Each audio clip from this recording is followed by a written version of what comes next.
Science Fantastic with Professor Michio Kaku. This is Science Fantastic with Professor Michio Kaku. On Science Fantastic, we profile the amazing, jaw-dropping scientific discoveries which are revolutionizing our world and touching our lives. In this hour, we're going to talk about one of the most famous prizes in all of science and technology, the X Prize. Remember Spaceship One, the spaceship that went 70 miles into the sky, carrying pilots. Eventually, it'll carry tourists. Well, the pilot and the backers of the spaceship wanted to claim millions of dollars for the X Prize. And now the X Prize is awarding $20 million if you could put a small robotic package on the moon. And if you want to win $10 million, all you have to do is create a tricorder, something straight out of Star Trek. And with us today is Marcus Shingles, Chief Executive Officer of the X Prize, telling you how you can win $20 million by putting a package on the moon, $10 million by winning the Tricorder X Prize contest, and many other prizes. You know, Charles Lindbergh won a prize, and Charles Lindbergh helped to jumpstart aviation.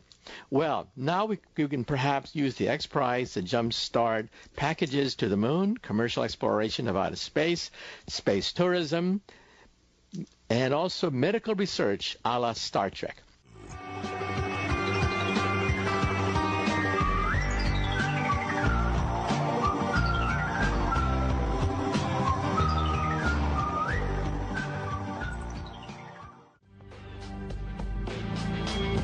You're listening to Science Fantastic. Welcome back to Science Fantastic with Professor Michio Kaku. Today, for this hour, we're talking about the X Prize. Perhaps you've heard of it.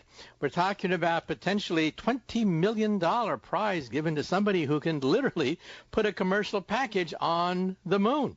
You can forget about the Cold War and the race between the United States and the Soviet Union. We're talking about an organization, a foundation, a nonprofit foundation called the X Prize, which gives you cash awards for making milestones in the history of technology. Maybe you heard about the Ansari X Prize, won by a team which was the first to carry 3 people to 100 kilometers above the Earth's surface twice within 2 weeks. We're talking about eventually, perhaps that'll spur the whole question of space tourism. Well, with us today to talk about the X Prize is the Chief Executive Officer of the X Prize, Marcus Shingles. We should also point out that he was a partner at Deloitte Consulting, and he's worked with many of the Fortune 500 companies as an entrepreneur, and he's with us today as CEO of the X Prize Foundation.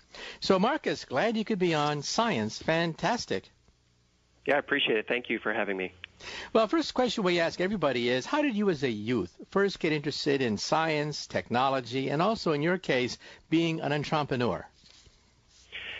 Well, yeah, so, I come from a family of professors, so it helped educationally to have I have a father who's a political science professor and a mother that was a math professor, both very involved in technology. At early stages, they sent me to computer camp, of course, back in the day, and I think my first entree to really understand the real power of science and technology was when I worked in one of my first careers was at the Kellogg Company in Battle Creek, Michigan. And I was actually in sales and marketing, but I knew how to program, I knew how to develop, I knew how to code. And I started to build software that I could use myself to help me do my sales and marketing administration, analysis, analytics, data. And it started to get noticed by the company that, some new hire was starting to send in a lot of their reports all typed up. And they said, "You don't have to type this stuff up, Marcus." And I said, "Well, I'm not typing it up. I run it through my printer because I have an app that does it all for me." And so that kind of started my thinking that, technology is really, the more you know about STEM, the more you know about technology, about the science, about coding, about development, it just creates unique career paths for you that really differentiate you, and ended up building a lot of technology that the company started to use, and launched that career into a consulting career at Ernst & Young. For a while, I was an entrepreneur for about 7 years, and then, as you indicated, I I left Deloitte Consulting as a partner there, where I led a practice that was focused on very disruptive technologies, artificial intelligence, 3D printing, advanced robotics, biotech, nanotech, quantum computing, these field of technologies we call exponentials, and how do large corporations use them to solve big business problems or opportunities. And then the switch to X Prize was that same logic and the same thinking, but to solve grand social problems using very innovative and progressive means and exponential trends in technology. Okay, now tell us about the X Prize itself. It got a lot of publicity when Spaceship One, a privately financed spaceship, went, I think, 70 miles into the atmosphere and came down successfully. So tell us a little bit about the X Prize itself. Yeah, I mean, a lot of the legacy and the history of X Prize with folks like Greg Marinak and Peter Diamandis. Peter Diamandis is the executive chairman and founder of X Prize. I was honored to take his role as CEO not too long ago. I've been working with Peter for years. Peter had this vision that he wanted to get into space. He's got 2 degrees from MIT and a doctorate degree from Harvard, a medical doctor, but he didn't want to be a medical doctor. He wanted to be an astronaut. He kind of did the medical doctor thing and got the degree from Harvard to please his family, his parents, but he always wanted to go to space. But then he realized he doesn't have the right profile to get into space. He's not tall enough. He's not, he just didn't. It wasn't going to happen for him. So he wanted to get there, and he's a very determined person, a very brilliant mind. And he said, you know what? He read this book about Charles Lindbergh crossing the Atlantic, and that was to win a prize. I think it was a $25,000 prize that was offered by a wealthy individual, and so he did that to win that prize, and history was made, of course, those familiar with Lindbergh crossing the Atlantic, and it launched kind of the aviation industry after that, the private aviation industry. And so Peter, kind of, light bulb went off in his head, and he said, you know what, I wonder if I can create a prize that will incentivize private space travel that will someday get me to space. That was the vision. Like, will someday allow me and my buddies to all get to space, so it's democratized. Space travel gets democratized. So, he put up a $10 million prize under the Arc of St. Louis, and it was 100 kilometers, so approximately 70 miles, up and back down, and having to do that twice in a 2-week period. The reason why it was twice is the whole goal here was to demonstrate reusability, to show that this could be a reusable method and model that individuals could build, that we didn't have to rely on governments or big companies to build. And sure enough, about 10 years ago, because we just had the 10-year anniversary, the Ansari X Prize in the Mojave Desert launched and did it twice in the period of 2 weeks and won the $10 million prize. Richard Branson and others were at the winning ceremony investing in the winning teams, which led to a lot of what is considered the private space industry today. Okay, and also, I guess the United States government is also involved in awarding prizes. There's DARPA, a branch of the Pentagon, which gave the DARPA Challenge Prize for the driverless car. And so here's a prize which helped to create an industry of driverless cars. Care to comment? Well, I mean, the model behind these prize concepts, I think, on the surface, there's kind of this nice shiny object notion of these prize competitions, but you really have to think about what these are. These are essentially instruments of gamifying innovation, where you create an instrument that you put out to the crowd, you put out to the world and say, if you can solve this, if you can solve X, you get this cash award. And the psychology that goes into creating that instrument is really well thought out, because there's a lot of reasons why an individual would spend their nights or weekends competing on a DARPA challenge or the X Prize challenge with their college buddies or their professor or with their master's school program or with some other individuals that they think are passionate about solving a grand challenge. And so it's not always about winning the money, because you'll have hundreds, if not thousands, of teams competing. And very few of them, if you interview them on why they're competing on these competitions, it's for the money. It's a variety of reasons. Sometimes it's because they want to be recognized among their peers. Sometimes it's just the passion they have to be part of this movement and community to solve a big problem. So by gamifying innovation and putting it out in this crowdsourced model to the world, it's a way to solve problems that, quite frankly, we're finding are more difficult for government or business to solve these problems. You know, if government is incapable or can't solve a problem, not innovative enough or progressive in the thinking, if business doesn't have a profit motive to solve a grand challenge or problem the world's facing, well, then who's going to solve it? XPRIZE, we're actually not going to solve it. We're just going to create an instrument to get someone else in the world to solve it. And we don't care about your background or your resume or what school you went to. If you can solve this, you win, and everybody wins. And the criteria that you choose for a prize, is one of them the fact that you hope that perhaps a whole industry will be created, like the Ansari X Prize that funded space tourism? The goal would be to one day open up the heavens for tourists. So is that one of your goals? Yeah, you know, it's to show the world and to show other stakeholders that there's a there. Right, so with the Ansari X Prize, this was in the time that Peter launched this. It was because NASA and others were kind of rolling back their space programs and making these announcements. So there was this void, like who is going to be the innovators, who's going to be the progressive thinkers, the pioneers of space as it starts to look like budgets are being cut. So at that time, it was to show that, you know what, well, individuals or small teams can do this. We're entering an era where the technology is being democratized enough to where small teams and individuals can do only what big government or big business used to do. And therefore, let's put this prize out there. Let's not make it too easy. Let's make it audacious. So it's very much a stretch goal, almost science fiction feeling, but it's science reality. And some of these prizes take years. The Ansari X Prize took years. We have the Google Lunar X Prize, which you mentioned on the top end, which we'll probably talk about, which is in its 7th year. So this is very much, to use a Wayne Gretzky quote, you know, skating to where the puck is going. We try to identify, here is a breakthrough that we know someone in the world is going to be able to solve. Maybe not in the next 12 months or 24 months, but if you look at the technology curve and the exponential trend of the technology, some of the underlying promise of solving it, whether it's new 3D printing technology or biotechnology or artificial intelligence, these are democratized down to an individual level of usage in small teams. And so the goal is to put a prize out there that will show the world this can be done. And I like to say, you know, X Prize gets it from A to X, and the Y and the Z is industry and entrepreneurs, very much to what you're alluding to, which is we will show that there's a there, that there is an innovation breakthrough that someone in the world can come up with, that we're not dependent on big business or big industry or government. But now that it's been shown, yes, there's a market here. Let's get industry. We're very pro-industry. Let's get industry in here so that we can create competition around this and democratize the price over time. Let's show the government that there's new ways of sourcing this innovation. You know, we're nonprofits, so we're not doing it for commercial reasons. We're just trying to show this is something that has to be solved, and we think someone in the world can solve it. We're going to prove it, and then let the rest, you know, let everybody else jump in and enjoy the benefits and take it from there.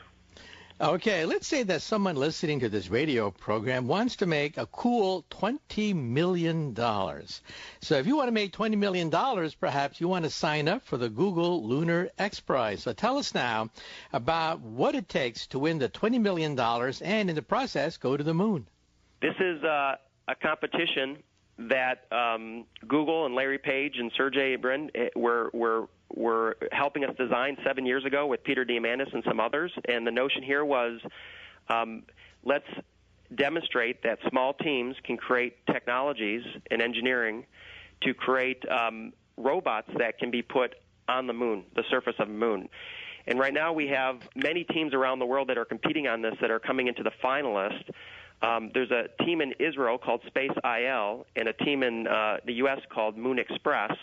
They're actually two of the front runners that have launch contracts to get their robots up into orbit so they can then do a lunar landing.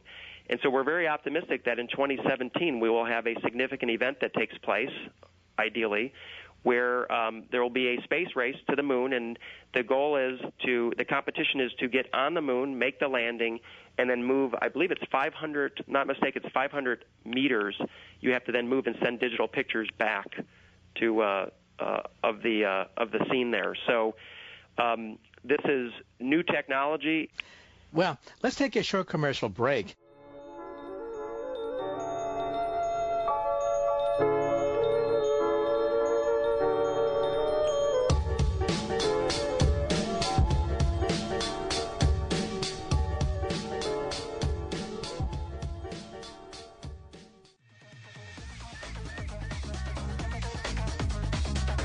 You're listening to Science Fantastic. Welcome back to Science Fantastic with Professor Michio Kaku.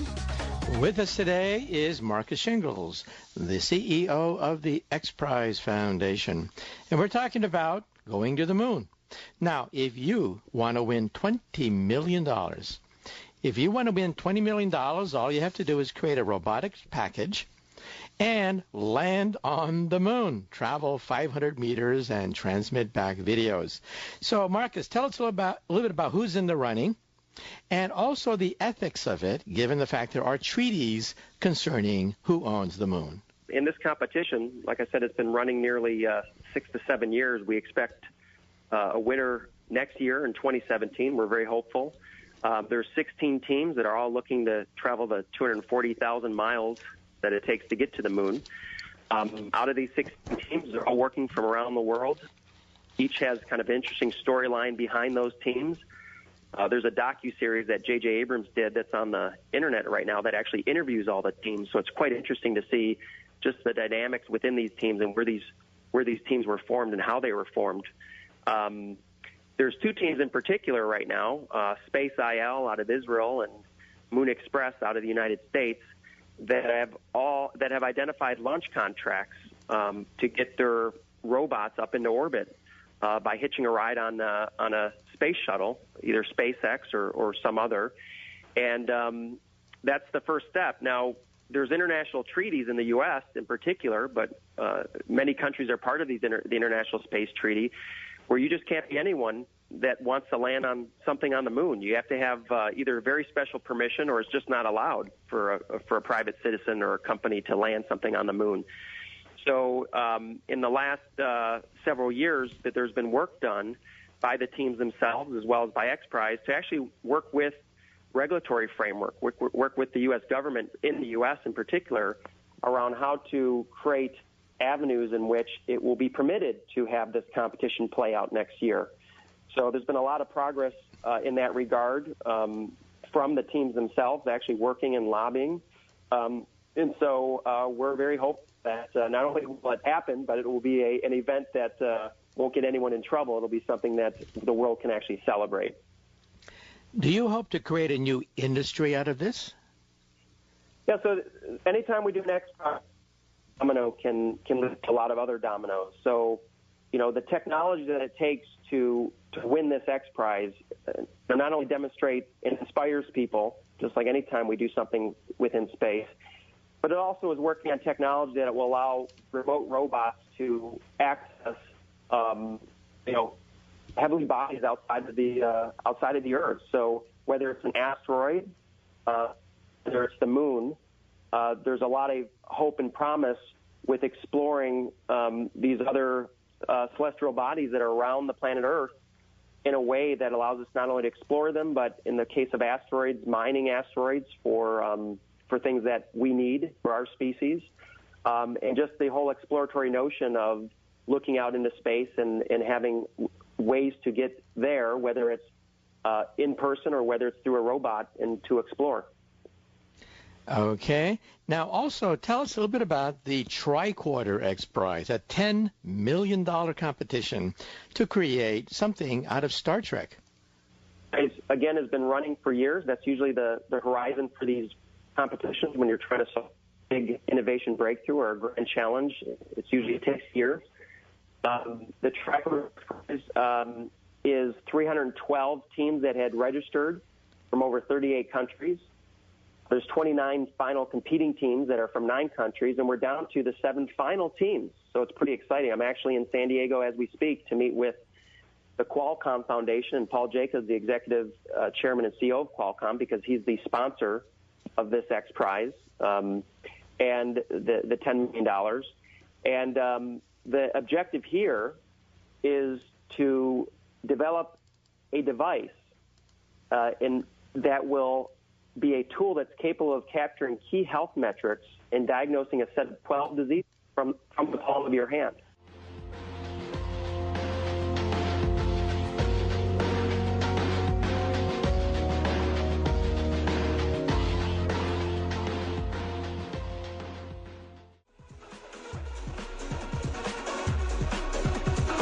You're listening to Science Fantastic. Welcome back to Science Fantastic with Professor Michio Kaku.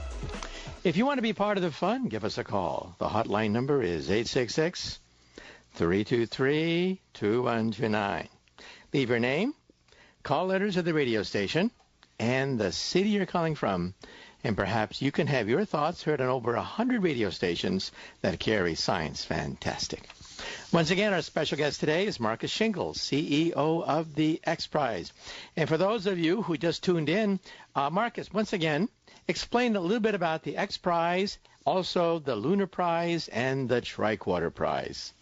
Sure. So, the X Prize is a nonprofit, and we're focused on solving grand challenges by creating essentially instruments that we put out to the crowd, to the world, and we ask the world to solve it. And so we define the problem, and we depend on the creativity and ingenuity of entrepreneurs and individuals across the world to actually come up with the solutions. The way the model works is we essentially gamify innovation by taking a competition, launching it like the Google Lunar X Prize, which cumulatively was a $30 million X Prize, the Tricorder X Prize, which is a $10 million X Prize. And these are all domains where we look at voids in which government is not showing progress or innovation in solving a grand challenge. We don't see industry motive for big business to jump in and solve a grand challenge. And so the question we ask is, well, who's going to then solve that if the traditional means of solving these problems is not there? And that's where we say, okay, well, X Prize, we're actually not going to solve it, but we can create an instrument that we can put out to the world to incentivize some needle in the haystack to come to us that will solve it. And this is particularly a powerful notion when you consider that today in 2016, not only there are 3 billion people connected via the internet, so a lot of people can collaborate and team up, but also there's a lot of entrepreneurs that are walking around with supercomputers in their pockets right now. I mean, we all have in our iPhones technology that is more powerful than what the government had 30 years ago or big businesses had 30 years ago. So essentially we have democratized technology, and in doing so we've democratized problem solving. So X Prize really tries to capitalize on that notion by realizing that there is some genius out there, some engineer, some technician, some scientist, probably from the least expected corner, probably not the quote-unquote expert, but is wired in a way to be able to solve a problem that other people can't solve, and our model just incentivizes that needle in the haystack to come to us. And we've done that through a variety of prize competitions. Okay, and once again, to win $20 million, what do you have to do concerning the moon? And to win $10 million, what is the criterion to build a tricorder? Yeah, for the $20 million Google Lunar X Prize, that is successfully placing a robot on the moon's surface. And once placing the robot on the surface, making a lunar landing, traveling at least 500 meters, and then transmitting HD video and images back to Earth, that is the criteria for the winning team. We have 16 teams that are currently competing in the finals, several which have launch contracts to actually get their robots up into orbit, working, as we described, with regulatory framework to make it permissible to actually land on the moon as a private citizen or as a small company. In that competition, we expect to finish next year. It's been running for 7 years, and it's something that we're all looking forward to for next year. In addition to that, you mentioned the Tricorder X Prize, which is a $10 million prize sponsored by the Qualcomm. Marcus, we're going to have to close this segment, but in the next segment, we're going to continue a discussion of the X Prize, including the Global Learning X Prize. You're listening to Science Fantastic with Professor Michio Kaku. Give us a call. The hotline number is 866-323-2129. Be part of the fun. Give us a call, and you can get on 100 radio stations that carry Science Fantastic. Stay tuned. You're listening to Science Fantastic.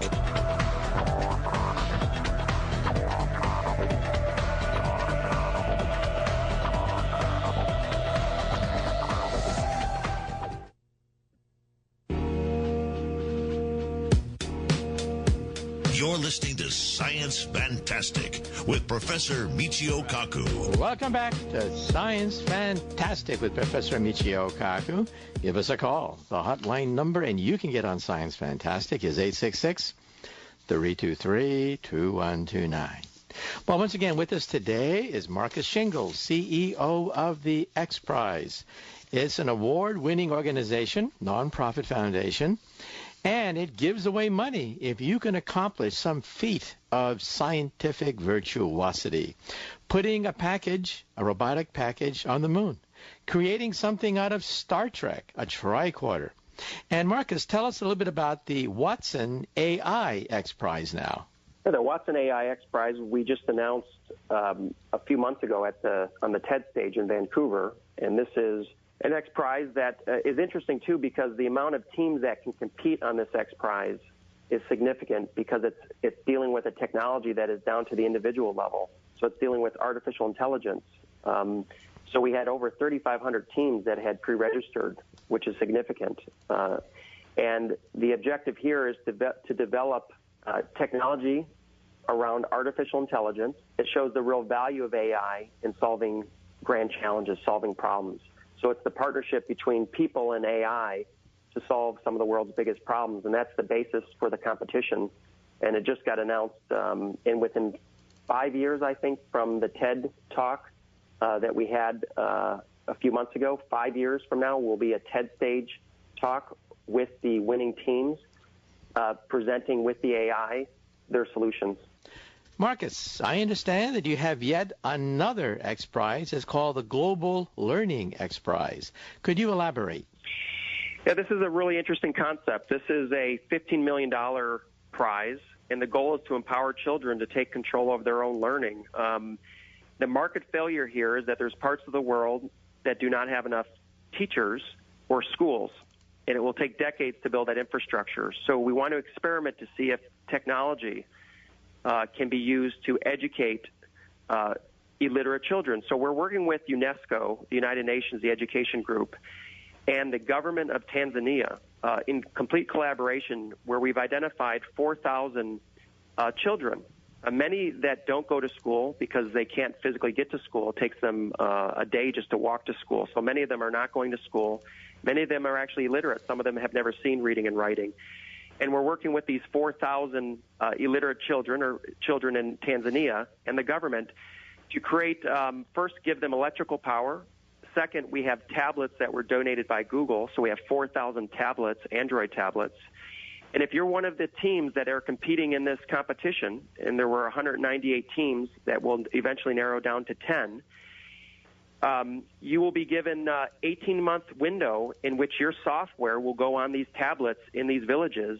And after the 18 months, the metric is a third-grade proficiency in reading, writing, and basic math, and you win the $15 million if you accomplish that. And what specifically do you have to do to win the prize? You mentioned certain metrics and certain benchmarks, but could you elaborate? Yeah, so in working on designing this prize, we realized that kids go from kind of the brain works, you go from reading, learning to read, to reading to learn around a third grade level. So the metric we're trying to target is a third grade proficiency in reading, writing, and basic math or numeracy. What the teams have to do, if you were competing on this team, and like I said, we have 198 teams that are competing, to get into the finals, we will down select to 10, and then your software will be put on tablets in these remote villages with a cohort of 300 to 400 children out of the 4,000 for your team. And 18 months will be the testing period. So we'll basically do tests of these cohorts of children before, and then we'll test them after the 18 months. And the objective is, without any supervision, that with these tablets and electrical power and the software from your team, that the children will be able to teach themselves and get to a third-grade proficiency. Now, how is that going to happen? Well, the teams will decide. That's the creativity of the crowd. Some will use artificial intelligence and natural language processing in their software. Some will use sensor technology to see if the child's face is confused or not.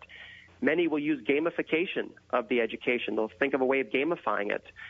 We have teams we have a group of artists from Amsterdam that have entered this that are doing really well right now in the competition. We have a group of developers from Bangladesh.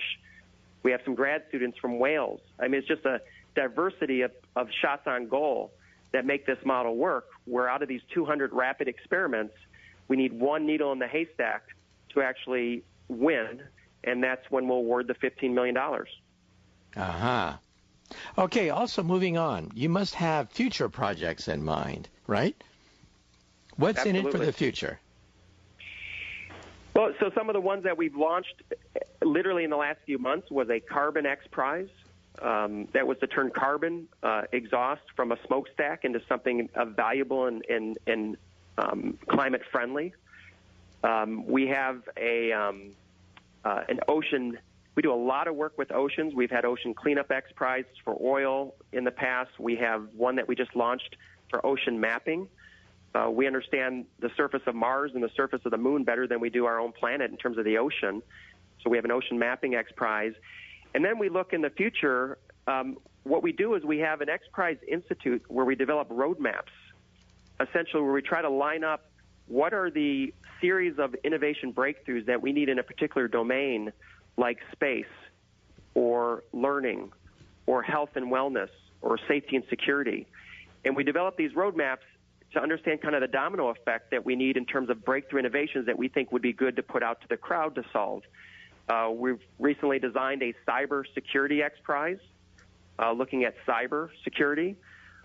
We have a team that's working on an Empathy X Prize, looking at using virtual reality, augmented reality technology, artificial intelligence, other things to create a first-person perspective so you can actually walk in someone else's shoes, and could that be used to teach empathy? We're exploring X Prizes around clean water and some of the water challenges we have in the world. So there's really a series of things, but it's not haphazard. We actually have roadmaps that we create. So there's rhyme and reason to what we focus on and how we focus on it. Once again, our special guest today was Marcus Shingles, Chief Executive Officer of the X Prize Foundation. And Google it, xprize.org, O-R-G. And perhaps you could submit a prize that may one day win $10 million, $20 million, $30 million. So once again, this is Science Fantastic with Professor Michio Kaku. Now, Science Fantastic with Professor Michio Kaku. This is Science Fantastic with Professor Michio Kaku.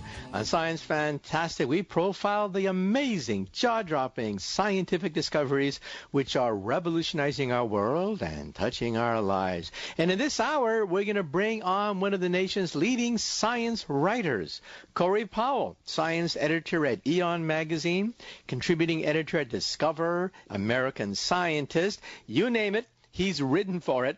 And his next book is coming out next year called Everything All at Once, written with Bill Nye, the science guy. And so once again, Corey Powell is going to talk to us today about space, outer space. What's out there in this great universe of ours?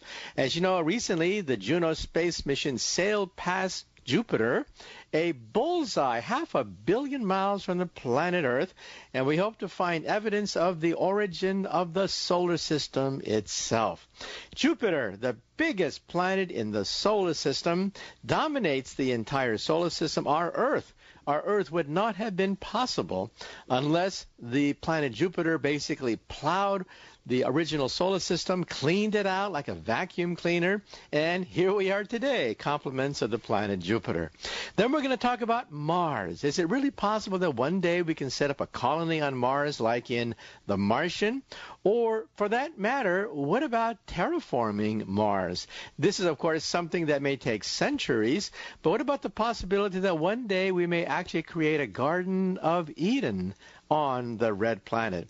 And you probably heard that Stephen Hawking, my colleague, has come out with an interesting plan to send the first starship, not just an interplanetary probe, but a first starship to the nearby stars. And he hopes to do it with a starship the size of a postage stamp. That's right. You can forget about the Enterprise. It's simply too expensive to send the Enterprise to the nearby stars. But having a computer, a supercomputer the size of a postage stamp give us all the information about the universe, that's something that is totally doable. And what about extrasolar planets out there? You know that the Kepler satellite has identified roughly 2,000 extrasolar planets.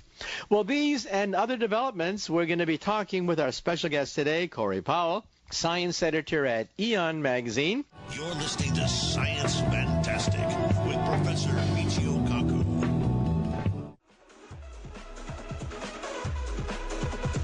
Here is Professor Michio Kaku. Welcome back to Science Fantastic with Professor Michio Kaku. In this hour on Science Fantastic, we're going to bring on our special guest today, and we're going to leap into outer space with Corey Powell. Corey Powell is a science editor at Eon Magazine, a contributing editor at Discover, and American Scientist. In fact, he was 15 years on staff at Discover, 5 years as an editor-in-chief of Discover Magazine, and he's coming out with his third book. His third book with Bill Nye the Science Guy, called Everything All at Once, which is going to be published next year in May of 2017. So, Corey, once again, thank you so much for being on Science Fantastic. Oh, what a fun place to be. I'm very glad to be here. Okay. Well, the first question we ask all our guests is, how did you, as a youth, first get interested in science? Well, I think there was something in my blood or something in my DNA that really from a very young age, I liked classifying things in the world. I liked understanding how things work. Actually, I was very interested in plants when I was a little kid. All the different, you plant different seeds, and a slightly different type of seed produces a totally different kind of plant or flower, and that seemed really amazing to me. And then in second grade, we did a science project. They had a little, Earth and space unit in second grade, and each kid got assigned a planet, and I got assigned the planet Neptune. And I remember thinking, what a ripoff! I don't get Mars where there could be aliens. I don't get Saturn where there's rings. I get Neptune. Who's interested in Neptune? And so I went home and I read. We had one of those those golden books. I don't know if your listeners remember. This was back in the days before the internet. There was a very small pool of things for kids to look at, and these golden books were like little primers about how the world works. So I looked up Neptune. I was reading about Neptune. I thought, oh, actually, Neptune's actually pretty interesting. Neptune's kind of cool. There's like a lot of stuff we don't know about it, and stuff we do know about it is kind of interesting. And it's like a little switch went off in my head. It was the moment when I realized that even the things that I didn't know about, that seemed kind of boring about space, had all kinds of cool mysteries to them and all kinds of amazing possibilities. And I just kind of got hooked. I got a telescope. My parents got me a subscription to Astronomy Magazine, which was a brand new magazine at the time. And I just I never looked back. But then, when I got to really at the college level and started considering whether I wanted an academic science career, I discovered that in fact I was not that well suited to scientific research. I loved the discovery process. I love the process of scientific storytelling. I turned out not to have the kind of patience and intellectual depth that some people like you perhaps have to really stick with the research side.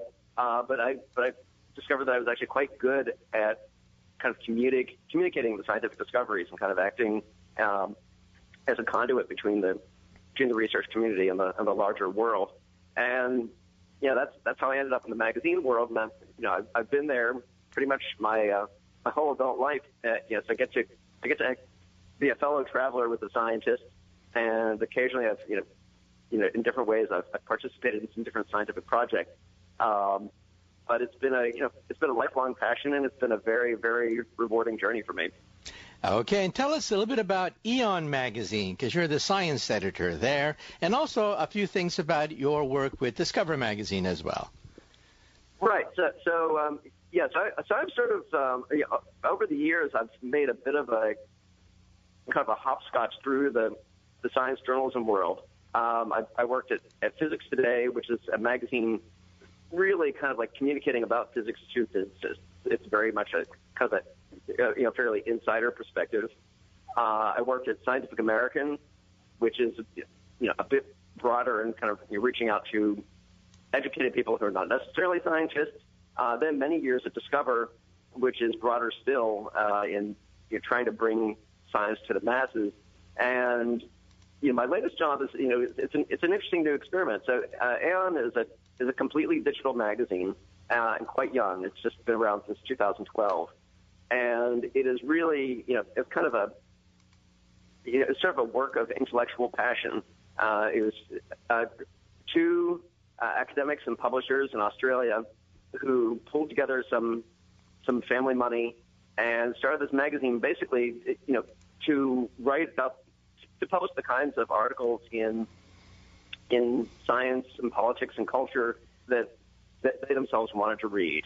And again, like many of my favorite publications, it's really about bridging worlds, about sort of taking these very deep perspectives from academia that don't always make it out into the popular world and delivering it to a wider audience, and trying to achieve a somewhat, I feel like we're in a strangely split world right now where people have access to deeper ideas than they've ever had before, and they also have access to more crazy and superficial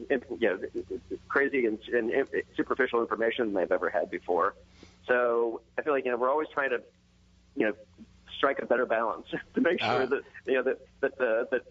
there some of the incredible richness of what's happening in academia, what's happening in scientific research, to make sure that people know that and they can appreciate it and that they can enlarge their lives with it. Okay, so, well, let's just move right on. Okay. Let's just move right into, for example, the Juno mission, which grabbed a lot of headlines recently. Tell us a little bit about the importance of the Juno mission and the planet Jupiter. Well, so the two go hand in hand. I mean, what's really Jupiter is the largest planet, and it's not just it's the largest planet. Jupiter is kind of the keystone to understanding how the solar system formed and evolved very, very early on. Jupiter's gravity was really kind of influencing the whole evolution of the early solar system. And there's a lot of evidence now that when the planets were forming, they didn't just kind of like form in the places where they are now. There was a lot of moving around. Like the early solar system was a very kind of erratic and chaotic place. And Jupiter, as the biggest planet, was kind of the conductor of this whole kind of chaotic symphony. So if you can understand how Jupiter formed, you can understand basically how everything was moving around, how water got to the Earth, how Pluto and those other little things got flung out to the outer part of the solar system. Why we have 8 big planets in our solar system and not 2 or 20. There's just some basic questions we don't understand about where we came from and whether there are other solar systems that could support life around other stars. So, so understanding Jupiter is kind of like the key to understanding a lot of that, and that is really the focal point of what Juno is about. Now, Jupiter is the 800-pound gorilla in our solar system, right? Yeah. It outweighs all the other planets put together. And in some sense, it's also like a cosmic vacuum cleaner that vacuums out all the comets, meteors, debris. So isn't it true that if it wasn't for Jupiter, life would be impossible on the Earth, that we'd be pelted with asteroids and comets, and there'd be a gigantic crater where we are now in New York City? So we owe it all to Jupiter, right, to clean out the solar system? This is one of the really interesting questions, which is, what exactly did Jupiter do? Jupiter is both a vacuum cleaner and a snowplow. Jupiter swept up a lot of material, but also rearranged a lot of the flow of where things went.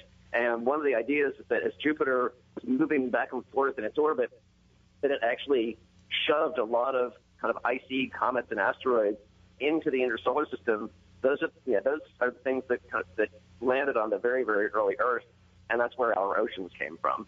So there's sort of, there may be in fact two ways that we have a debt to Jupiter. One is that it helped us early on with water and organic chemicals and things that made life possible, and the other is that later on, as you say, it acted as this vacuum cleaner and kind of protected us from getting bombarded. So again, the question is, if you have another planetary system around another star and it doesn't have a Jupiter, does that mean that those planets there are all out of luck, or are there other ways that you can make an Earth? Is this the only way to do it? Now, Jupiter is also quite radioactive with lots of radio disturbances as you approach it. And many people are startled to find that a lot of the static we get here on the planet Earth actually comes from Jupiter. So the next time you get snow on your TV, static on your AM radio, you can blame it on the planet Jupiter. But that also makes it rather dangerous to get there, right? Right. Well, it makes it dangerous if you want to get anywhere close, and that's the real challenge with this Juno mission, because Juno is going to get extremely close to Jupiter. Juno is going to get less than 5,000 miles above the cloud tops. So Juno will be closer to the surface of Jupiter than, say, Beijing is to New York. So it can be right there in the thick of it. And that's one of the reasons why this mission is not going to be a terribly long-lasting mission. It's going to last maybe 18 months because the radiation is very, very quickly going to wear down all the electronics and all the systems on the spacecraft. It's actually built with a titanium vault. The electronics are encased in a box of about a quarter-inch thick titanium, just because without that, the probe would be fried instantly. Now, also, after the mission is completed, as you mentioned, the probe is going to be sent into Jupiter to die. Now, the previous mission, the Galileo mission, was also sent into Jupiter to die. But some people said, well, it's not sterilized. So even though, of course, most of the germs are going to die on the way to Jupiter, is it such a good idea to send probes crashing into other extraterrestrial bodies that have our germs on them? What are your thoughts? Well, what happens is you have to make trade-offs of, what you want to learn versus how careful do you want to be about not disturbing things.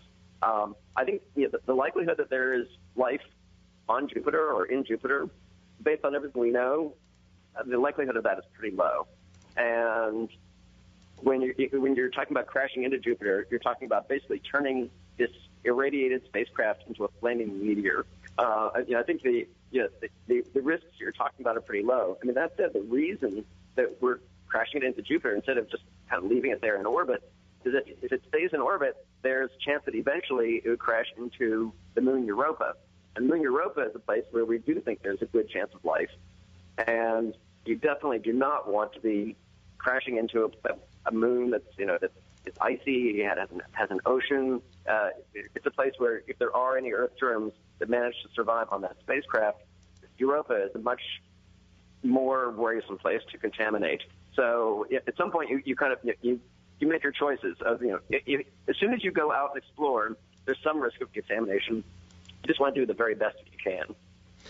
And speaking about the Europa mission, right, wasn't it the Galileo mission that first began to seriously focus interest on whether or not life might exist on an icy moon of Jupiter? So explain to us, how is it possible you could have a liquid ocean underneath the ice cover of a moon that is millions, billions of miles from the stars? This has certainly been one of the most exciting discoveries in planetary science over the past 20 years or so. Starting with Galileo in the late 90s, realizing that water is not a scarce thing in the universe. Once you get out to Jupiter and beyond, almost all the moons of the giant planets contain a lot of water. But the thinking was always, these are little worlds that are frozen solid. There's nothing interesting or dynamic about them. But it turns out they have they have gravitational interactions with each other. They're always kind of pushing and pulling at each other. And what happens is, that it creates friction. It's like, it's like if you just kind of like squeeze a piece of silly putty or something, and it warms up. These moons are expanding and contracting. They're getting what's called tidal heating. They get warmed up inside. And what we're realizing now is that a lot of these moons, a lot of the small icy bodies have oceans inside. Europa has a big ocean inside. Saturn's moon Enceladus has a giant ocean inside. There's now actually pretty good evidence that Pluto has an ocean inside. And that means, if you're looking for liquid water as a place to look for life, we used to always think, you're looking for the Earth, another Earth. You're looking for, a planet that has continents and oceans and blue skies, and it looks like home. But in fact, what we're realizing is most of the liquid water in the solar system, and probably most liquid water in the universe. Corey, we have to take a short commercial break, but after the break, we're going to talk about Mars and the exploration of the red planet, and one day will we go to the stars. You're listening to Science Fantastic with Professor Michio Kaku.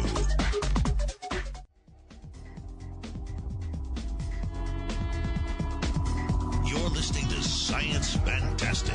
Welcome back to Science Fantastic with Professor Michio Kaku. With us in this hour is Corey Powell, science editor at Eon Magazine, contributing editor at Discover and American Scientist Magazine. And his next book is coming out next year called Everything All at Once, written with Bill Nye, the science guy. And once again, this is Science Fantastic with Professor Michio Kaku. If you want to get on the air, give us a call.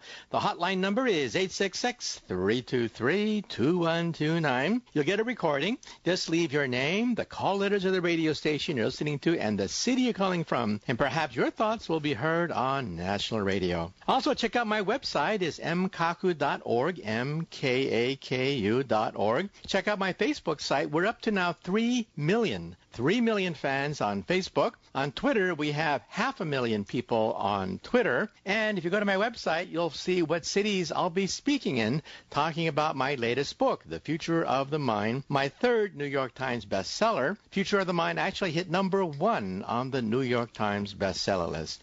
Well, Corey, where we last left off, we were talking about the exploration of the solar system. And now let's bring it closer to home. Let's talk about Mars. First of all, the question that everyone wants to know is, have we found any evidence whatsoever of any life on the red planet? Yes or no? This is one of those really annoying times when I'm going to have to say maybe. So, by coincidence, today is the 40th anniversary of the Viking 1 landing, the first landing on Mars, and the only serious experiment that humans have done to look for life on Mars. And, the results of those experiments were very ambiguous. I mean, there was no clear evidence of life, but there were some very strange things. It turned out that we didn't really understand a whole lot about really how you look for life. We didn't understand a whole lot about the chemical complexities of trying to do a science experiment like that on another planet, basically by remote control. So, this is why, you hear these endless headlines of like, oh, NASA's found more water on Mars. They found water here. Life might be there. We have, even after 40 years of exploration and all this different type of research, we still have really very ambiguous information. I think it's pretty clear that if there is life on Mars today, it's probably buried deep underground where there still are traces of water, where there's some warmth, where you're protected from radiation. And the only way you're going to find it is by sending a mission that can drill down deep and it can do very sophisticated research to look for it. So, the frustrating answer is we're not going to have an absolute answer for a long time, and probably what's going to happen is we're going to look more and more places and not see anything. But it's very hard to prove a negative. It's very hard to prove that there's not life on Mars. Okay, well, NASA has said that sometime in the 2030s, we don't know for sure, but sometime in the 2030s, we may send a manned mission to the red planet. So first question for you is, did you see the movie The Martian with Matt Damon? And what are your thoughts? What am I, made of stone? And what are your thoughts? How realistic is it, and how dangerous is it to go to the red planet? What are your thoughts?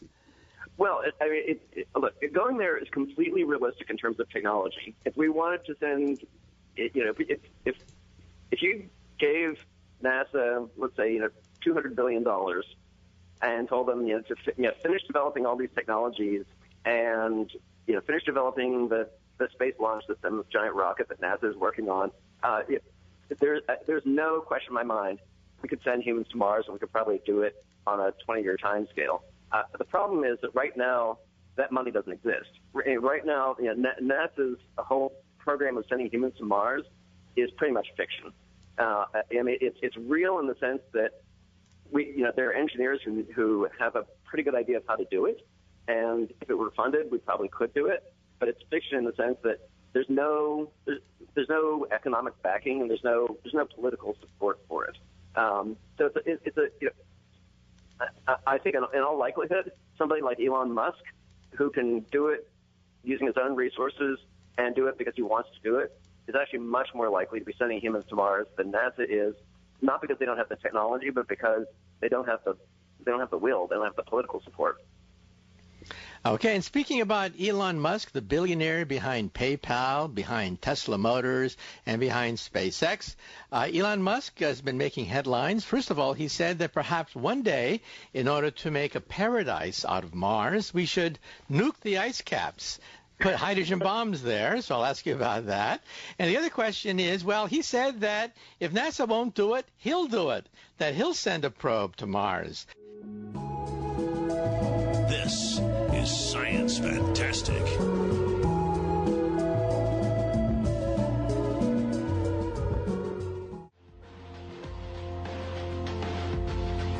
Here is Professor Michio Kaku. Welcome back to Science Fantastic with Professor Michio Kaku. Once again, in this hour, we have with us Corey Powell, science editor at Eon Magazine, contributing editor at Discover and American Scientist Magazine. And his next book is coming out next year called Everything All at Once. Well, Corey, where we last left off, we were talking about Mars. So, well, what are your thoughts? Of course, science fiction writers talk about one day terraforming Mars, that is, making a Garden of Eden out of the red planet. We even had on our radio waves Robert Zubrin, the founder of the Mars Society, who even has a plan to create a Garden of Eden on the red planet. But what are your thoughts? You think that Mars is ripe for colonization, or do we have to wait a few generations? Let me break that into two questions. Mars is ripe for colonization? Absolutely, no question. Mars is ripe for terraforming? Not anything close to where we are right now. I mean, I think terraforming is a really fun idea to think about. But let's think about that. We're doing terraforming on Earth right now. We're emitting greenhouse gases. We're doing things that are altering the global climate. Just trying to take control of that process and make sure that it doesn't run out of hand. We're not doing a very good job of that, with basically every nation on Earth having a very strong interest in making that work. I think we're very, very far away from actually understanding how you would terraform Mars. But let me say, thinking about the idea of how to do it is actually incredibly important, because you learn a lot in the process. Okay, and let's move even further into outer space to the stars. Well, if the Saturn rocket were to go to Alpha Centauri, the nearest star, it would take 70,000 years. So now I want to talk to you about evolution. It's actually a board game. Yes, it's a new board game you can play with your family, and it's called Evolution, the Beginning. A few months ago, I played for the first time. I must say I was a little bit hesitant at first. I wanted to make sure the game was not complicated. Dear old Dad must be able to play this game with the kids at Christmas. So I learned about the goal of the game, and it turns out to be very simple. Eat as much food as possible. To eat the food, each player takes turns creating and evolving their very own species. Evolution, the Beginning, is based on science. Your species must adapt and change in order to be competitive. Just like in life, the goal of evolution is to be the fittest. There are hundreds of ways to evolve your species, and the fun part is, it's up to you. Evolution, the Beginning is available now, only at Target stores. Just look for the big dinosaur on the box in the game section. It's science without feeling like science, and that's the fun. You'll find it all at Target stores. Evolution, the beginning. So let's take a short commercial break. And after the break, let's talk about an idea circulated by Stephen Hawking and others to send the first starship to the stars. This is Science Fantastic.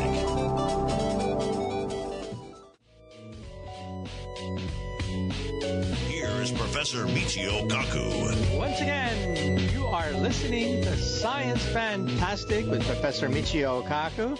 Once again, our special guest today is Corey Powell, science editor at Eon Magazine.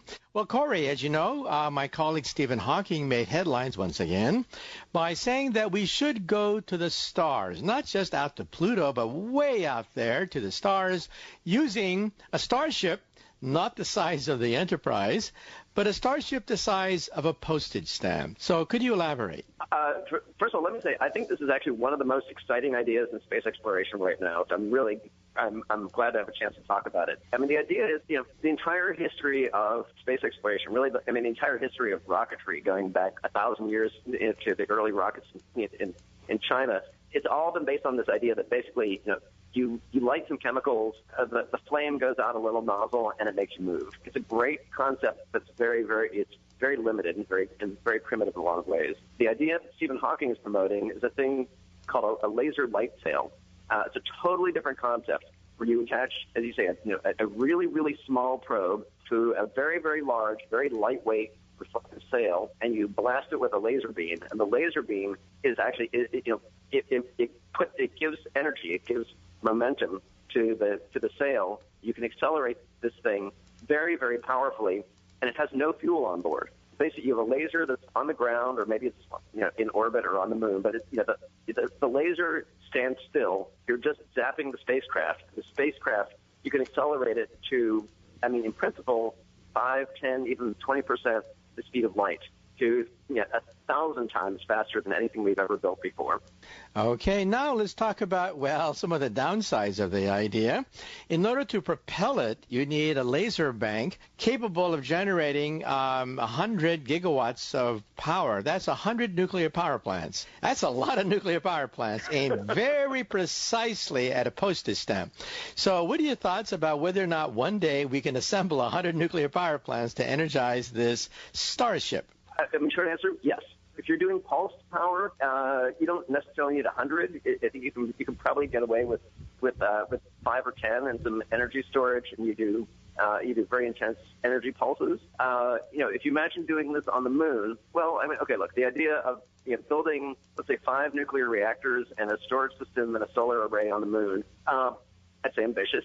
It's huge, but it's not outside the realm of what we know how to do technologically. Again, how to make the laser sail. You would need a breakthrough in precision pointing. You'd need a huge laser array. You would need a new kind of communication system to get signals back from your little probe. All these things would require significant technology breakthroughs, but they're all, again, based on known principles. We're not talking about warp drive. We're not talking about dilithium crystals. We're not talking about anything kind of make-believe. We're talking about an incredible but realistic extrapolation of things that we know. To my mind, if you were talking about where to put a giant investment to really do a human technology breakthrough, this is one of the great places to do it. And with the advances in computer technology, you could probably put an entire observatory and science laboratory on the postage stamp so that as it goes to the nearby stars, it'll take detailed photographs and perhaps land on one of these planets and send signals back, right? Well, so again, part of what's really interesting about this concept, again, because there's no rocket involved. The spacecraft is not sitting on any kind of propulsion system. The spacecraft is really just this little, maybe iPod size or even chip size thing attached to a sail.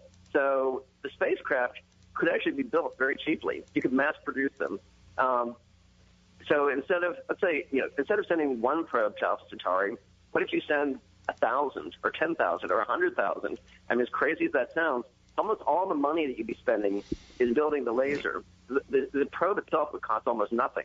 So you would be sending out giant clouds of spacecraft in different directions, and one of them fails, it doesn't matter. If one of them misses its target, it doesn't matter. It's a completely different way of thinking about space exploration.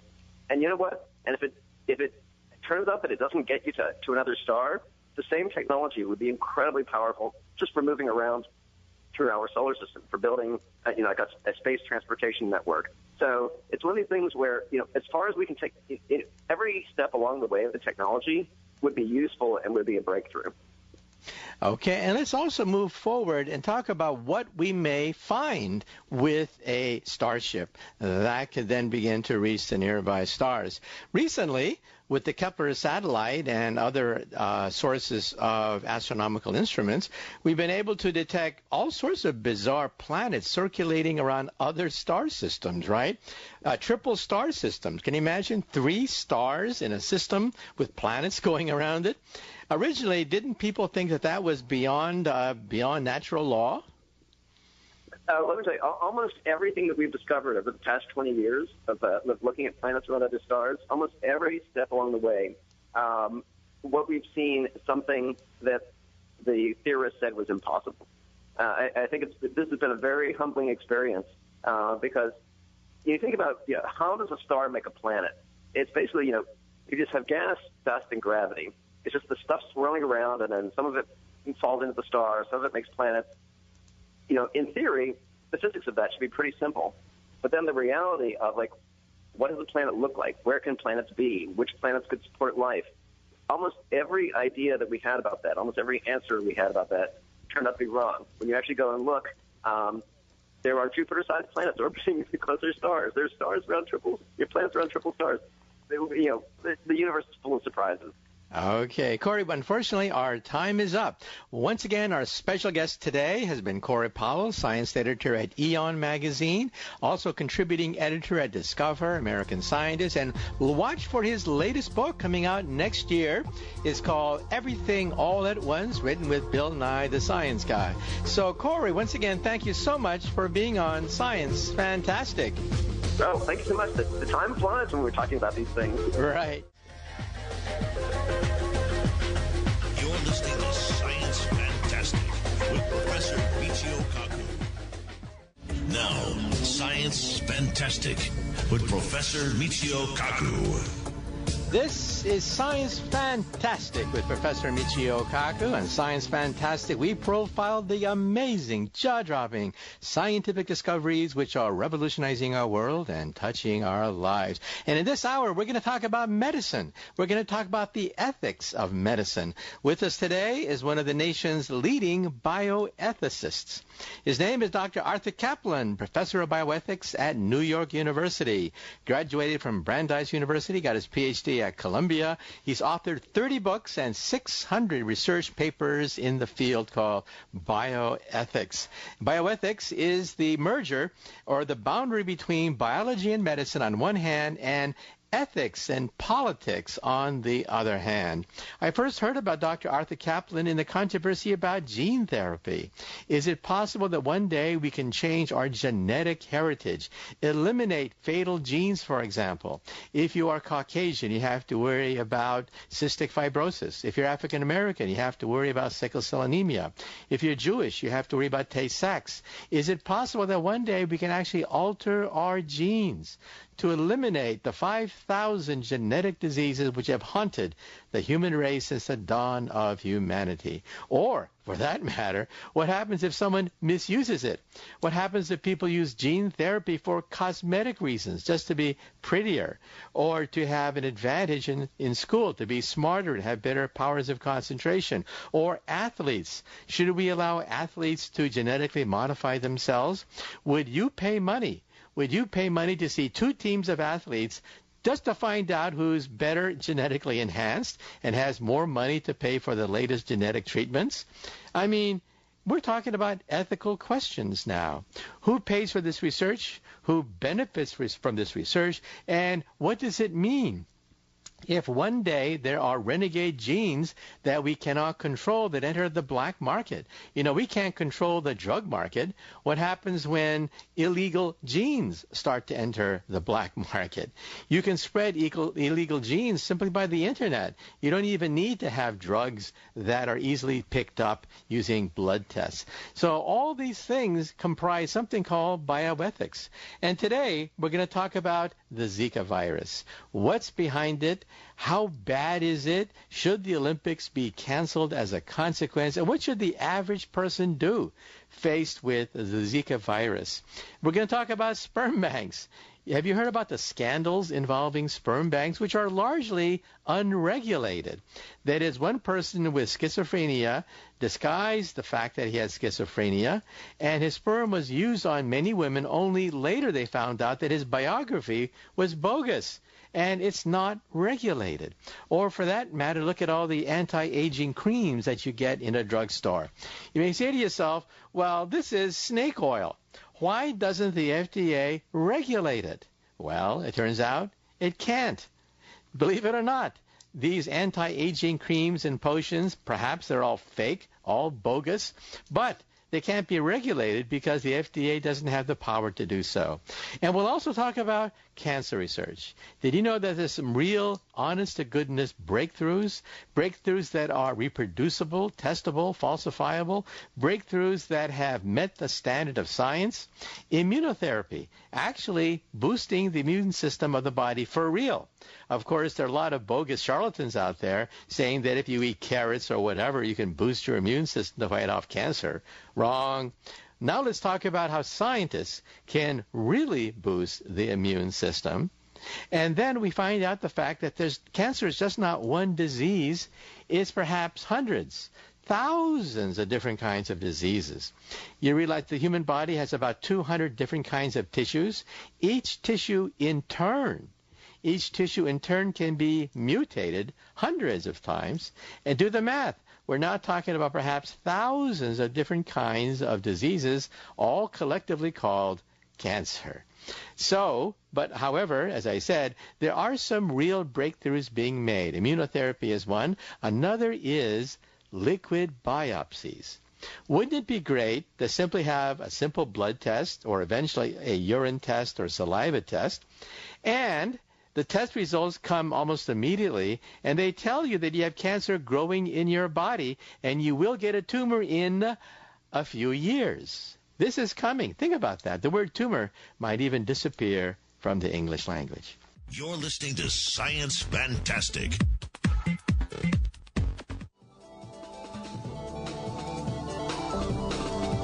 You're listening to Science Fantastic with Professor Michio Kaku. Welcome back to Science Fantastic with Professor Michio Kaku. In this hour, we're going to be talking about some of the biggest stories in public health. And with us today, once again, is Dr. Arthur Kaplan, perhaps the nation's leading bioethicist. And he's the William F. and Virginia Connolly Mitty Professor of Bioethics at New York University. So today, we're going to be talking about the Zika virus. We're going to be talking about sperm banks. We're going to be talking about cancer research and all the headlines that you've been reading concerning medicine. So, Arthur, glad you could be on Science Fantastic. Thank you very much for having me. Okay, first question that we always ask our guests is, how did you as a youth first get interested in science? Well, it's interesting. Unlike you, I wasn't really drawn into the physical sciences, but I had a huge interest in medicine, and it was because when I was a little boy, I was one of the last people in North America who had polio. People can barely remember that disease, but it was a paralyzing disease.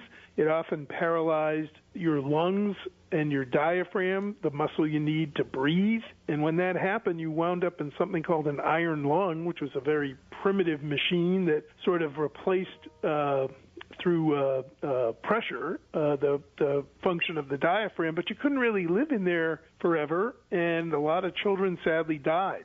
I recovered, but I was in the hospital for 9 months, and I had to go to rehabilitation because if you lie in a bed for a long, long time, you lose your muscle tone. So I had to learn to walk again.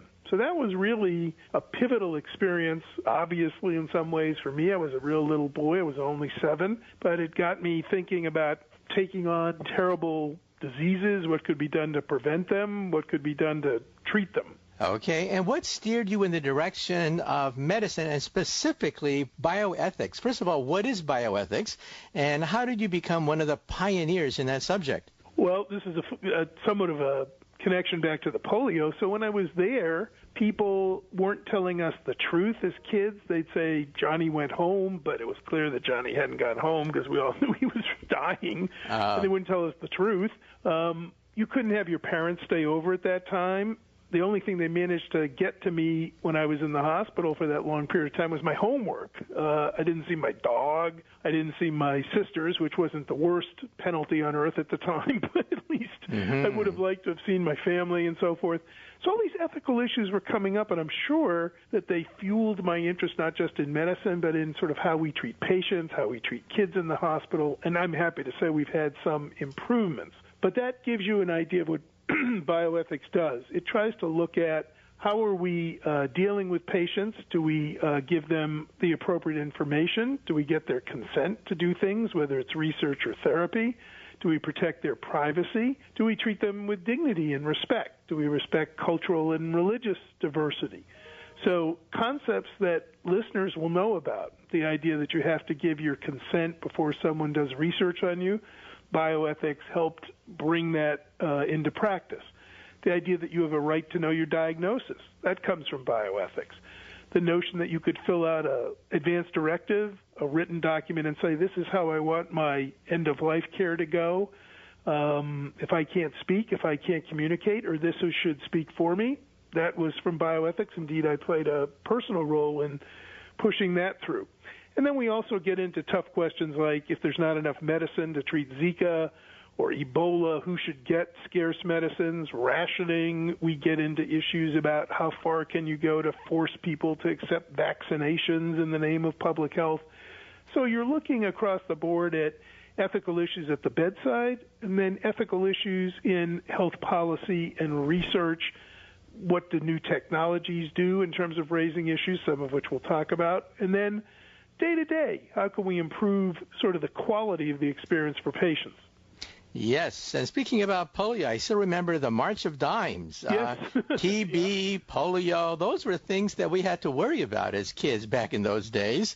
And the March of Dimes was very prominent in terms of raising funds to fight polio. It was one of the real first, what we would call today, crowdsourced things. No internet, no ability to do it online, but Roosevelt, who had polio, and other political leaders got behind the idea of raising money to take on the disease, and people sent their dimes in. And believe it or not, the March of Dimes Foundation is still around today. Polio hasn't gone away. The March of Dimes has moved on to some other diseases in North America. They deal with Down syndrome and genetic issues and other kids' diseases, but it's still here, and it's based on that foundation from the polio years of the 50s.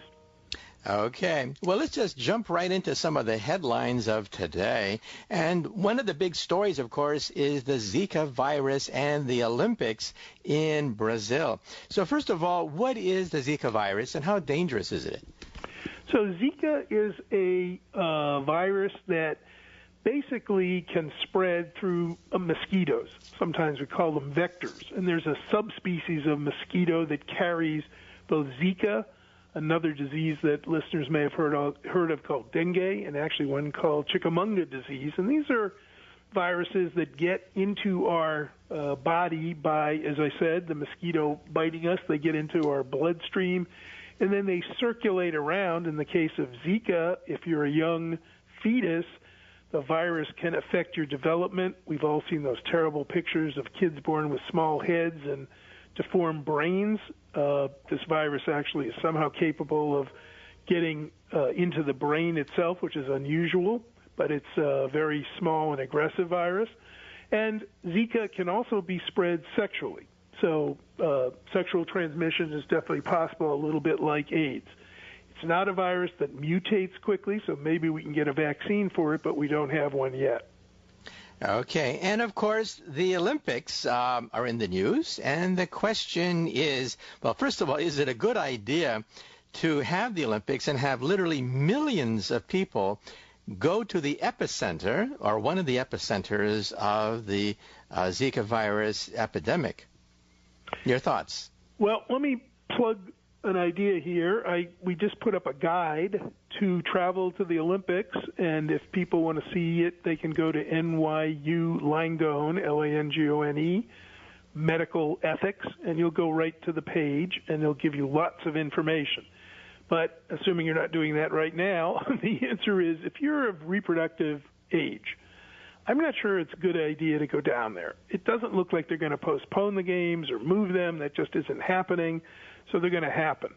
As listeners know, some athletes have decided not to go. Some tourists, a pretty good number, have decided not to go. I think you're at greater risk if you're pregnant and a woman, or if you're trying to have a baby, because the babies suffer the most from Zika.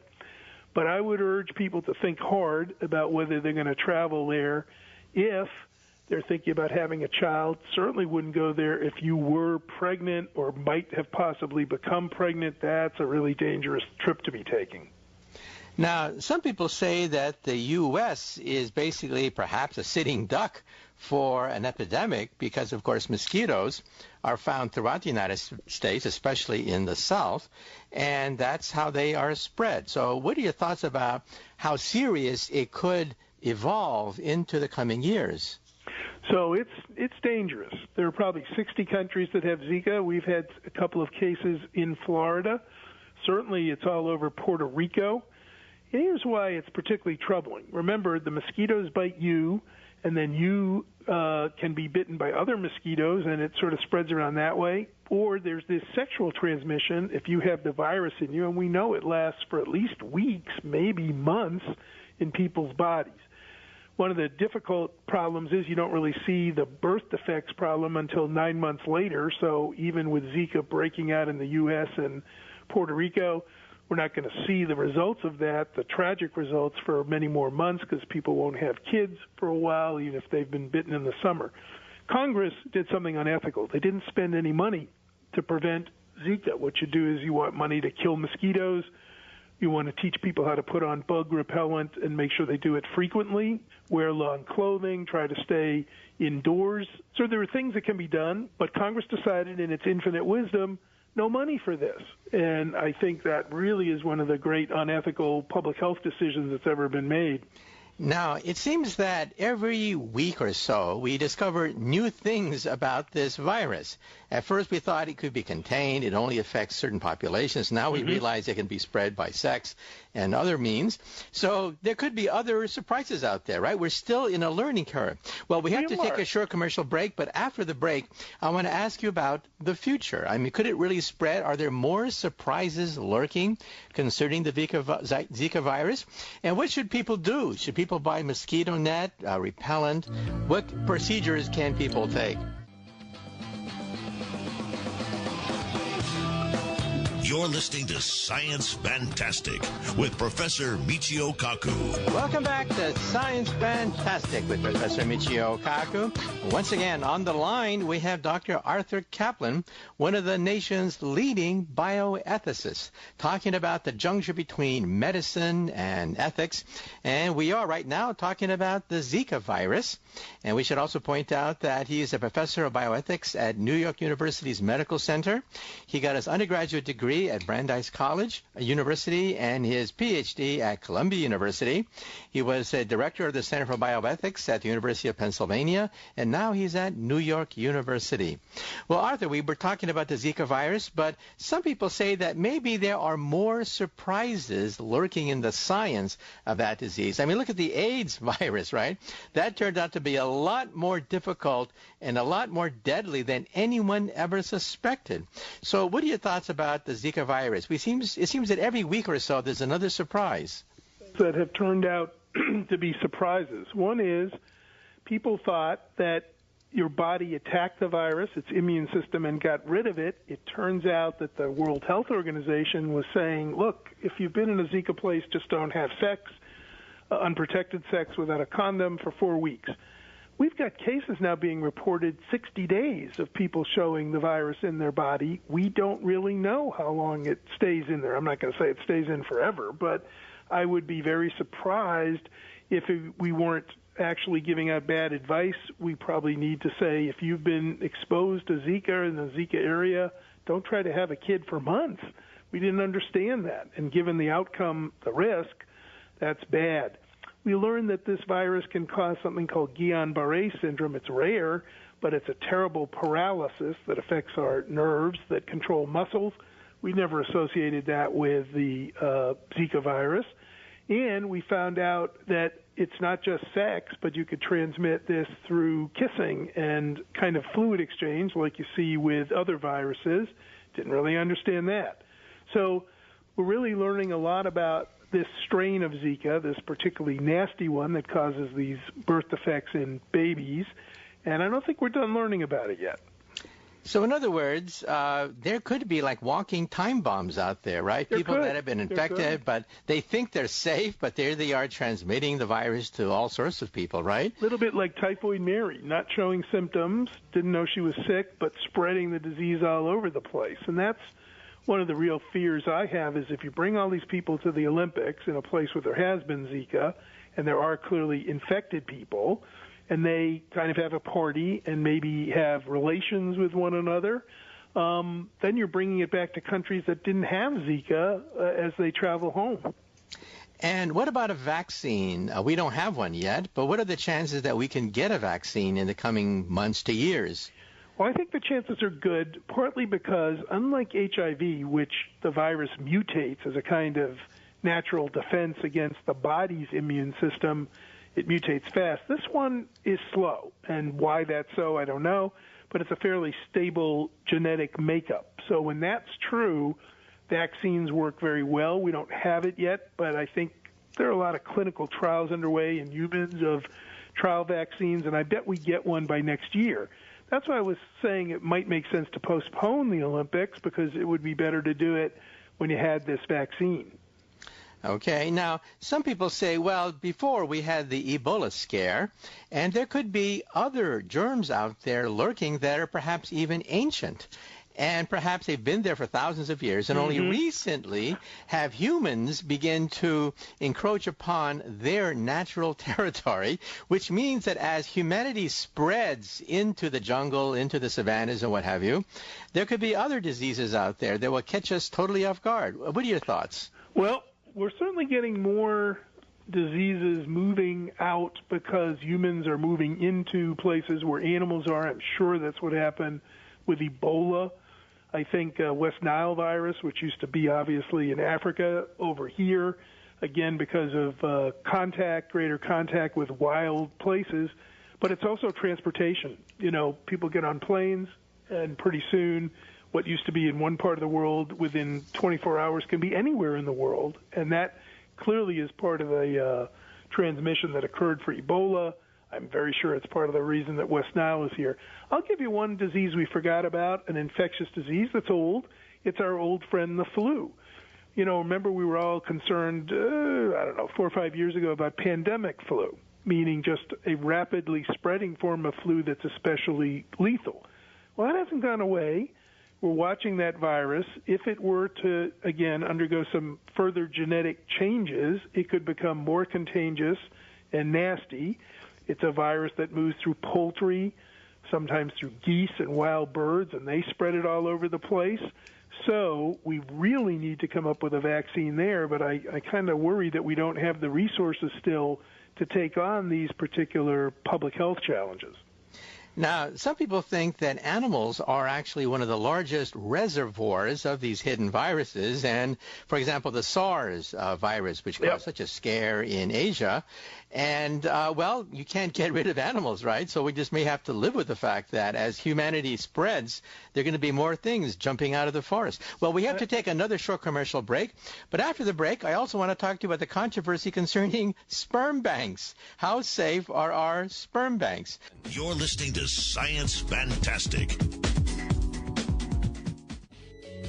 You're listening to Science Fantastic with Professor Michio Kaku. Welcome back to Science Fantastic with Professor Michio Kaku. This hour, we're talking about bioethics. With us today is one of the nation's leaders in that field of bioethics, Dr. Arthur Kaplan, professor at New York University's Medical Center. He did his undergraduate work at Brandeis University, PhD at Columbia University, and he was the director of the Center for Bioethics at the University of Pennsylvania, and now he's at New York University. Well, moving into another subject, sperm banks, of all things, have been in the news. We had one story where somebody who was schizophrenic, his sperm was basically disseminated to quite a few women who were shocked to find that out. And we have other stories as well. So the question is, are sperm banks regulated? Are we going to find more and more of these scandals? Well, this is an issue I've been very worried about for decades. And the short answer to your question, Michio, is no, they're not really regulated. They do have rules about screening for infectious diseases, HIV in the sperm, but in terms of whether they keep good records, lose things, errors, and even when a sperm bank is bought and sold, because they are, whether they transfer all the materials and properly identify them, there are no regulations. So a lot of people go and they say, boy, I would like to get a sperm donor, and I think I might get a physicist and someone who's also a great chess player and someone who's a great physical specimen, and I picked them out of a book, and that's who I want to be my donor. Well, that's fine, except people's records in these sperm banks are about as good as 19th century grocery store inventories. That is, they might be written in pencil. There's no standard template. They're not even electronic. Whether that person told the truth about who they were when they were the donor isn't really checked. So a lot of people wind up getting donations that involve people with illnesses that are hereditary, and we've seen that in the story you mentioned and in others. Samples are overused. Everybody says, yep, I want the genius physicist who's also a great athlete, so they use the same sample again and again, leading to incest that is unknown because the children meet each other and they don't realize they have the same father. And I could go on, but it's really an area where we could use a lot more oversight and a lot tougher regulation, both to protect the people who use it and to protect their children. And speaking about regulation, every time you go to the drugstore, you're hit with all these anti-aging potions. Take 10 years off your face. Be young again. And you say to yourself, I mean, come on, give me a break. What are your thoughts? I would just say, if you want to live longer and you want to not age as fast, watch your diet and do a lot of exercise. I think that'll get you where you want to go with the best odds. You're listening to Science Fantastic.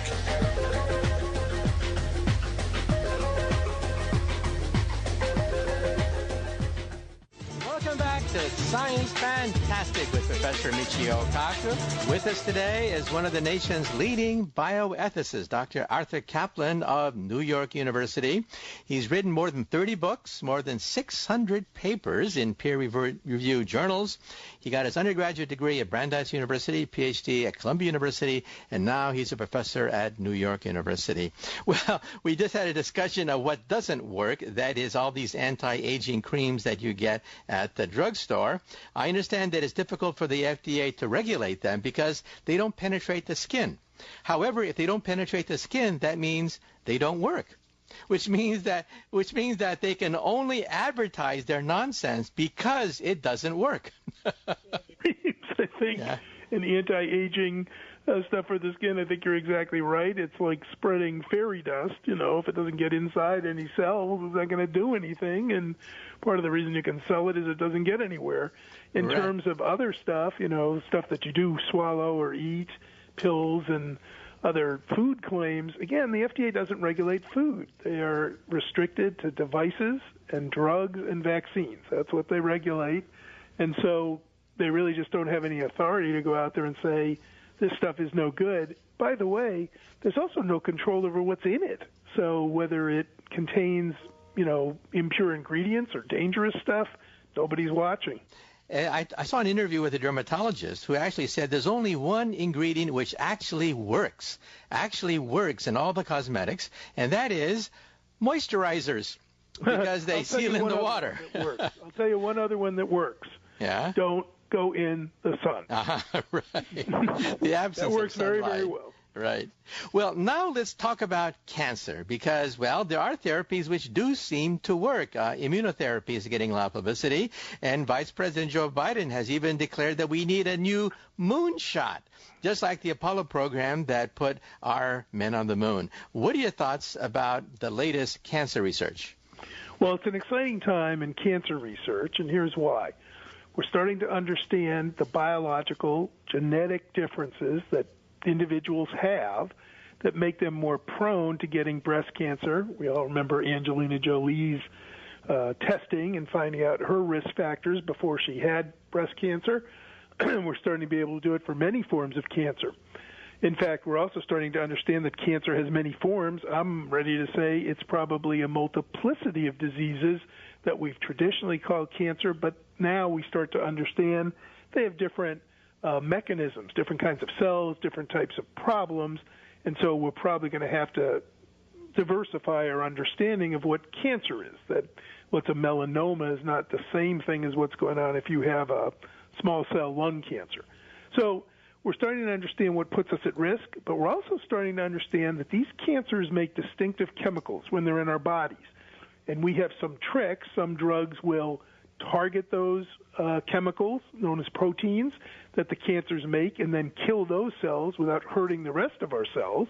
Problem with chemotherapy and radiation is they kill everything, so that's why we have those horrible side effects. But the new generation of drugs says, there's a stealth little cancer cell. It's putting out a tiny amount of a very distinctive chemical. I'm going to go after that chemical so it just kills the cancer cell. What could be better than that? Precision. That's where the precision medicine idea comes from. And sometimes you can actually get the body's own immune cells to go after those same chemicals if you boost them. So all very exciting. We're seeing advances in diseases like multiple myeloma, terrible cancer, blood cancer that's horrible, really starting to get the ability to cure it. Starting to see progress in many, many areas of prostate cancer and other types of cancer.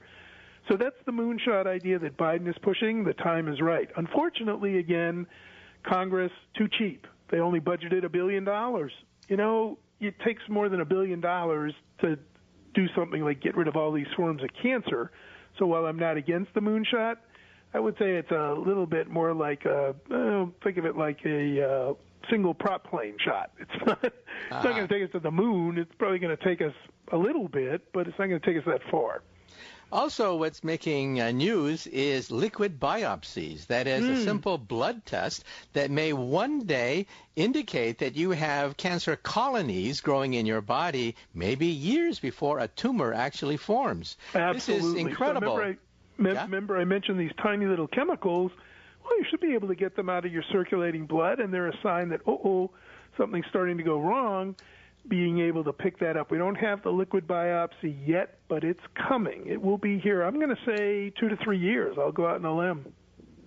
Right, and perhaps it means that you can have an early warning system, right? Yeah. I mean, the drugs that we use now to treat a cancer, some of them are going to turn out to be very effective in preventing a cancer. So you will even see people listeners may have heard of cancer vaccines. Well, you probably could inject yourself with some immune boosters if you were prone to getting a particular kind of cancer and prevent the cancers from even getting a hold in your body.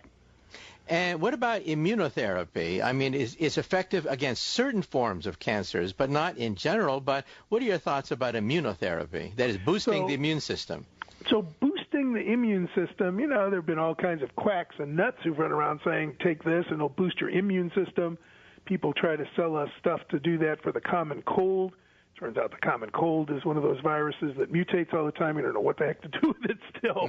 Still one of our toughest nuts. I wouldn't take an immune booster there. But for things like cancer, the body does try constantly to pick off new cancer cells, and they're actually forming in all of us more than we'd like to believe. That is, these incipient cancers get started, and then our immune system finds them.